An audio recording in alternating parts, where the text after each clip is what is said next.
love, grace, humility will win. And then you tell everybody to go to hell. You think that's going to work for you, Coach White? Think that's going to work for you? The reality of the situation is none of that stuff will win if it's left up to you, Stephanie White. Because you're not handling it right. You're playing right into their hands.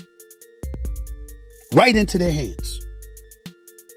Because you're not embracing the reality of the tense situation that the WNBA, and especially you as the coach of the Indiana Fever, is involved in. There are folks in Indiana at a home game booing you. Stephen A. Smith going completely nuclear on national television, launching a scathing critique against Indiana Fever head coach Stephanie White, and welcome back to Ultimate Field. Make sure to hit that subscribe button right now so you never miss the absolute biggest breakdowns. The controversy centers around a high-stakes chain of events involving Fever guard Sophie Cunningham and Chicago Sky defender Djonai Carrington. Stephen A. Smith did not hold back, questioning whether Coach White possesses the necessary edge to lead this high-profile franchise through the intense spotlight of the modern WNBA era. With social media ablaze and sports talk radio dominating the narrative, fans are desperately demanding answers about what really transpired between the coaching staff, the players, and the league's most prominent media analysts. You know, this isn't necessarily for those people that are in this room. This is more for an online community that's trying to create narratives that simply don't exist. Trying to create a fabrication or distortion of who I am, of what I'm about. Our players' success, our players' health and wellness, our players' safety is always a top priority for me. One of the things I pride myself on is my relationships with players. For those who have anything to say about the play in the last game, I didn't see the play in real time. I went straight to a press conference. I thought the play got called right. Thankfully, Sophie's okay. Was it egregious? Absolutely. When you have a chance to watch that over and over and over on replay, you can see that. While the physical foul on the hardwood was severe, the real gasoline was poured onto the fire during the post-game press conference. When reporters asked head coach Stephanie White about the violent collision that led to Carrington's ejection, her response caught the entire sports world off guard. Rather than forcefully coming to the defense of Sophie Cunningham, Coach White seemed to downplay the impact, suggesting she did not see the full contact in real time at game speed and highlighting her personal relationship with Carrington. This calm, passive explanation immediately sparked a wave of confusion and outright outrage from commentators across the sports media landscape. In professional sports, and particularly within high-intensity basketball environments. When the whistle was still hot, a fan camera on the Fever bench. Foul hit, commotion. Stephanie White leaves the sideline and walks straight past Sophie Cunningham, past the player with the bloody mouth, toward DiJonai Carrington. A referee steps in and stops Stephanie White. That is not confusion. That is priority. Her excuse later: didn't see the replay in real time. She didn't see it? Is she Stevie Wonder or Ray Charles? Look at her in this picture. Look! Facing immense public heat, mounting calls for her job, and an alienated fan base, Stephanie White took to the podium before their next game against the New York Liberty to address the media head-on. What followed was one of the most raw, emotionally chaotic press conferences of the modern WNBA era. Coach White delivered an impassioned, two-sided address that attempted to merge high-minded moral philosophy with aggressive personal defense. On one hand, she preached the importance of leading with love, grace, humility, and maintaining perspective amidst social media toxicity. But on the other hand, she delivered a blunt, unfiltered message directly targeting her critics, essentially telling the outside commentators, internet trolls, and calling for her firing analysts that they could go to hell. The reality is, with me, I will always lead with love.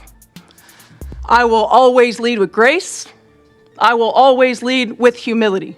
And I will always lead with integrity. The hate, the fear-mongering, the divisiveness, the stuff that's trying to hijack our league will not win. Every day these women put their on the line. Every day. I stand by them. I will always stand by them. Everybody else can go to hell. This stark juxtaposition left the media room in absolute disbelief. It was the public statement of a head coach operating under immense psychological pressure, attempting to shield her personal integrity while simultaneously striking back against what she perceived as an unfair, agenda-driven mob. Critics pointed out the hypocrisy of pleading for grace and humility in one sentence while explicitly telling critics to go to hell in the very next. Supporters, however, saw it as a human reaction from a coach who had been pushed to the absolute brink by relentless news cycles and political commentary. Regardless of how viewers interpreted her words, the defiant, highly emotional press conference proved that Stephanie White was done taking punches quietly, setting the stage for an explosive, high-pressure basketball game where her team's response on the floor would mean everything. And Sophie Cunningham and Caitlin Clark can speak up for you all they want to, as they did, and as they should have. But that's not going to be enough. How are you the head coach on the sideline during the play, covering the game, or coaching the game, and you didn't see the play? I'm just asking. I'm not saying it's impossible, but I'm like, what do you mean you didn't see the play? Well, you not watching? We saw it. You coaching the game. Up and down the court. It's your job to coach the game, watch the game. How did you not see the play? Smith's direct, aggressive call-out elevated the story from a regional sports topic to a major national headline, forcing sports fans, league executives, and media figures to take a hard stance on whether Stephanie White had fundamentally failed in her duty to protect her player, or whether her measured response was simply blown out of proportion by a sensationalist media cycle. The fallout from the press conference and subsequent media storm manifested in the most dramatic fashion possible when the Indiana Fever returned to their home floor at Gainbridge Fieldhouse. In a shocking, highly unusual scene that stunned players and team personnel alike, local Indiana fans actually voiced their displeasure by loudly booing head coach Stephanie White during pre-game introductions inside her own arena. Home court advantage is built on the foundation of unwavering fan support, making the sound of thousands of home fans vocalizing their frustration toward their own head coach a terrifying indicator of deep organizational friction. Smith seized on this home court mutiny during his next broadcast, labeling the loud disapproval as a massive red flag and a definitive turning point in the controversy. When this young lady got ejected from a WNBA game the other day for a flagrant foul on Sophie Cunningham, did y'all see that? She got ejected from the game for that flagrant foul right there, and I'll be damned if that wasn't a flagrant too. She mugged her. Damn near came across like decapitating her, for crying out loud. That was definitely a hard foul. Make no mistake about it. Nobody can argue about it. You can say what you want. We know what we saw. No way around it. Djonai Carrington foul was clearly unnecessary. It was a flagrant foul penalty too. It was absolutely positively correct. It demonstrated that the local fan base was deeply dissatisfied with how the coaching staff handled the Carrington-Cunningham incident, viewing White's passive comments as a betrayal of the team's grit and identity.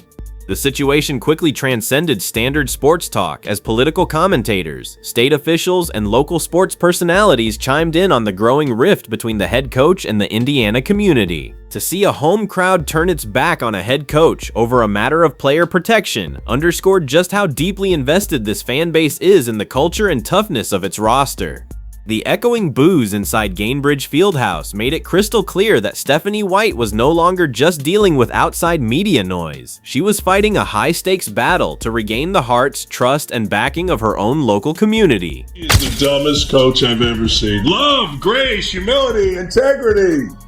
And you can go to hell if you don't love, grace, and integrity who I want. She is the dumbest human being to ever coach a professional sport. I say love wins. I will always have their back, except you didn't with Alyssa Thomas, except you didn't with Djonai Carrington. This entire saga highlights the unprecedented hyper-intense microscope that now defines the modern WNBA, particularly for anyone associated with the Indiana Fever. The rapid growth of the league, fueled by massive television ratings, sold-out arenas, and explosive social media engagement, has permanently altered the landscape of sports coaching. Stephanie White's situation demonstrates how quickly a routine game day incident can spiral into a multi-week national narrative that tests an individual's personal resolve, professional reputation, and organizational standing. In this modern era of women's professional basketball, head coaches must be prepared to navigate complex public relations landmines, manage high-pressure media cycles, and maintain absolute locker room stability, all while competing at the highest athletic level. To survive the modern sports media cycle and secure her long-term future on the Indiana bench, Coach White must continuously balance internal locker room trust with external public accountability. She has proven that she possesses the backing of her star players, which is the most critical hurdle for any head coach. But bridging the gap with an alienated fan base will require consistent humility, clear communication, and above all, relentless winning. The next chapter of this Indiana Fever season will depend entirely on how the team handles future adversity. If the team goes on a losing streak, every unresolved question regarding player protection, sideline intensity, and media comments will resurface with double the force. However, if White can harness this us against the world mentality and guide this roster deep into the postseason. For more deep dive WNBA breakdowns and breaking sports coverage, make sure to like, drop your thoughts in the comments below, and hit that subscribe button to stay locked into Ultimate Filed.